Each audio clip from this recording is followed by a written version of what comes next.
Hello, aspirants. So, from now, you just have 45 days. So, you might be very confused how to manage the next 45 days so that you end up clearing the exam or you end up enhancing your score, right? So, let's discuss everything in detail कि भाई मार्च 1 से मार्च 30 में what should be done और फिर अप्रैल वाले month में क्या करना है and how to manage everything in a very effective manner. So, let's start. सबसे पहले things that I must do for you right now is सबसे पहले ना रिविजन और किस वे में करना है जो पहले हाई वेटेज टॉपिक्स है ना उनका रिवीजन करके साइड में रख लो. ओके. और एक चीज़ बता दूँ, रिवीजन हाई वेटेज टॉपिक्स का तो करना ही करना है. इसके अपार्ट और एक बहुत इंपॉर्टेंट चीज़ है जो शायद तुम नहीं कर रहे रहोगे अभी, and that is start solving PYQs. अब तुम्हें लग रहा होगा कि भाई एक महीना पहले से PYQs क्यों करना है. अगर तुम अभी से स्टार्ट करोगे ना, तुम अप्रैल के मंथ में खुद को थैंक यू बोलोगे कि भाई एटलीस्ट अच्छा हुआ कि मैंने मार्च के महीने में ये स्टार्ट करना सॉल्व कर दिया, क्योंकि आइडिया लग जाएगा, तुम्हें ये पता चल जाएगा तुम्हारा स्कोर कैसा बन रहा है, कितना बन रहा है. ओके. और सिर्फ PYQ या प्रीवियस ईयर क्वेश्चन पेपर सिर्फ मैथ्स के नहीं करने, तुम्हें इंग्लिश के भी करने और तुम्हें GS के भी करने, क्योंकि सबको पता है कि भाई इंग्लिश के 200 मार्क्स है और इंग्लिश में तुम लोगों के मार्क्स बनते नहीं है ढंग के.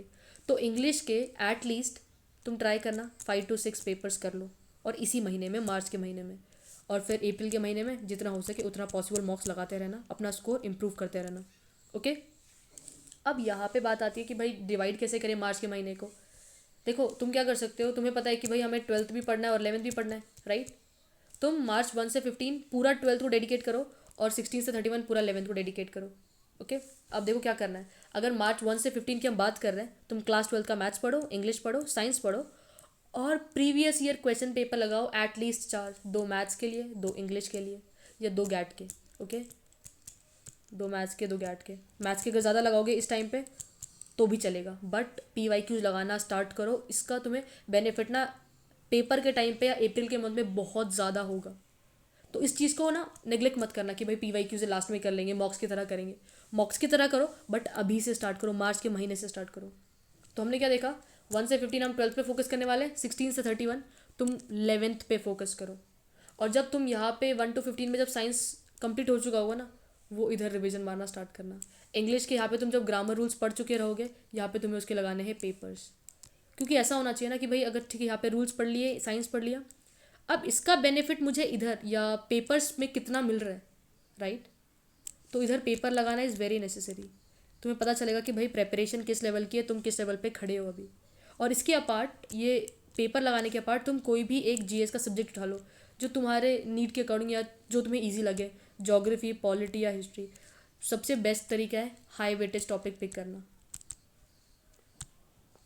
क्योंकि फालतू चीज़ों में मतलब तुम 10 घंटा 12 घंटा ऐसे सब्जेक्ट में पढ़ रहे हो जहाँ से मार्क्स नहीं बनेंगे, उसका फ़ायदा नहीं होगा. अब थोड़ा सा डिटेल में डिस्कस करते हैं चीज़ों को कैसे मैनेज करना है, क्या करना है. अगर हम फर्दर ब्रेक डाउन करें ना कि भाई मार्च का पूरा महीना है, हम उसको 4 स्लॉट्स में डिवाइड कर सकते हैं. Okay. March 1 to 7, 18 to 15, 16 to 23, 24 to 31. अभी हमने क्या देखा था कि भाई इस स्लॉट में तो हम 12th का पढ़ रहे हैं. अब इस 12th को भी फर्दर ब्रेक डाउन कैसे करना है, तुम मार्च 1 से 7 में पूरा कैलकुलस कंप्लीट कर लो, क्योंकि सबको पता है कि भाई कैलकुलस डिफिकल्ट जाता है. एक बार ये चीज़ कंप्लीट हो जाएगी तो इसका रिवीजन तुम इस स्लॉट में भी कर सकते हो, इस स्लॉट में भी कर सकते हो, इस स्लॉट में भी कर सकते हो. और जितना ज़्यादा तुम्हारा रिवीजन होगा उतने बेहतरीन तुम होते जाओगे. तो मार्च 1 to 7 में तुम्हें कैलकुलस पढ़ना है, इंग्लिश के रूल्स कंप्लीट कर लेना, और क्लास 10th की साइंस कंप्लीट करके रख लेना. ओके. तो मार्च 1 to 7 में पूरा कैलकुलस हो जाना चाहिए, इंग्लिश के जो भी ग्रामर रूल्स है वो पढ़ लेना, और क्लास 10th की साइंस अच्छे से कर लेना. 8 to 15 में अब जो बाकी बचे चैप्टर्स हैं जिनका वेटेज अच्छा है, जो ईजी भी है, जिनमें से क्वेश्चन भी बनते हैं, vectors, 3D, matrices determinants, probability, ये टॉपिक्स पढ़ के रख लेना. इसमें तुम्हारा 12th पूरा कवर हो जाएगा, राइट. और जब तुमने यहाँ पे रूल्स पढ़ लिए तो नेक्स्ट स्लॉट में तुम्हें लगाने हैं इंग्लिश के पेपर एटलीस्ट 3. और इससे पता क्या चलेगा कि तुम्हारा स्कोर क्या बन रहा है, तुम किस लेवल पे अभी खड़े हो. ओके. उसके बाद तुम्हें पढ़ लेना है क्लास 9th का साइंस. मतलब तुम्हारा साइंस पूरा कंप्लीट हो चुका है, जिसमें से 50 क्वेश्चन, दैट मीन्स 200 मार्क्स आते हैं. मतलब तुम्हारा यहाँ का 200 और इंग्लिश के 200, 400 मार्क्स हो चुके हैं रेडी. बट मेक श्योर तुम आधा अधूरा प्रेपरेशन ना करो, पूरा कंप्लीट प्रेपरेशन करो. Once done with these 2 slots, next third slot is 16 to 23, जहाँ पे तुम क्लास 11th पढ़ना स्टार्ट करोगे. और इस स्लॉट में क्लास 11th के इंपॉर्टेंट और हाई वेटेड टॉपिक्स पिक कर लेना. कोनेक्स, कॉम्प्लेक्स नंबर भी तुम इस स्लॉट में डाल देना, sequence series, straight lines, permutation combination. Okay.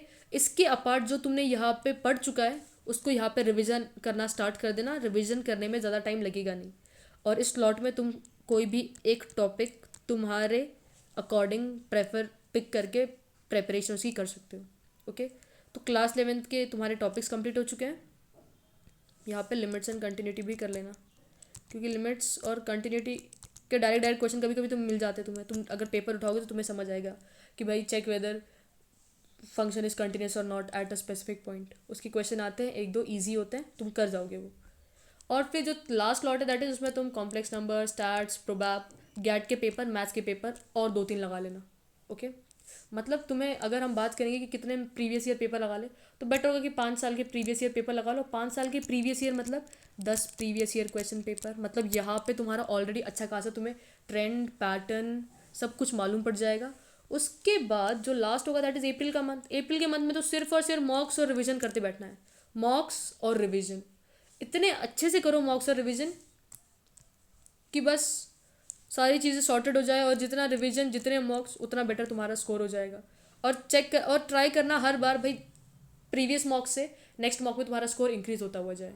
For example तुम फर्स्ट मॉक में 50 कर रहे हो, 70, 80, 100, 120 ऐसे। Okay, so this is the way तुम चीज़ों को कैसे मैनेज कर सकते हो, अपना स्कोर को एनहांस कैसे कर सकते हो। और हर एक स्लॉट से स्टिक रहना। ओके, ऐसे नहीं कि भी आज मन नहीं कर रहा, तुम्हें पता है कि भाई यहाँ से सिर्फ आई हैव 45 डेज, एक दिन भी स्किप मारूंगा तो नेक्स्ट डे मेरा इंक्रीज हो जाएगा और शायद मेरा स्लॉट पूरा बिखर जाए या डिस्टर्ब हो जाए। क्लियर है ये चीज़।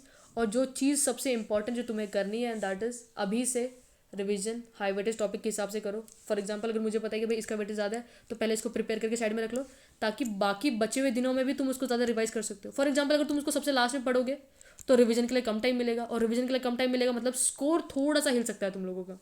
तो रिवीजन भी करना है और PYQs भी करना है।